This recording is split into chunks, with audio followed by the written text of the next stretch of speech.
மாட்டுப் பொங்கல் அன்னைக்கு சல்லிக்கட்டு மாடு, மாட்டு பால் மாடு இதுகெல்லாம் வந்து சல்லி சாமி கும்பிட்டு அவுத்து விடுவாங்க. மாட்டுப் பொங்கல் சிறப்பா கொண்டாடுனாங்க.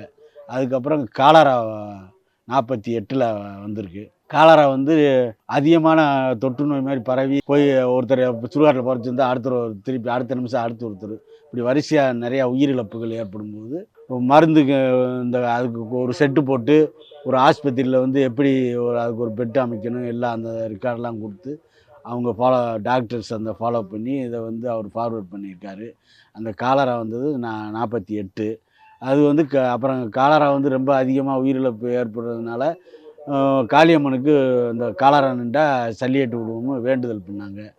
அந்த காலரா நின்றவுடனே அந்த வேண்டுதலின்படி இப்ப இப்ப இருக்க சல்லிக்கட்டு நடக்குது. மன்னர் காலத்து பாரம்பரியம் ஜல்லிக்கட்டு அது வேற.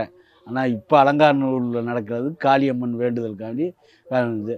அதுல வந்து மாடுகள இந்த சுத்தியில இருக்க கிராமத்து மாடுகள் தான் இங்க ஜல்லிக்கட்டுக்கு வரும்.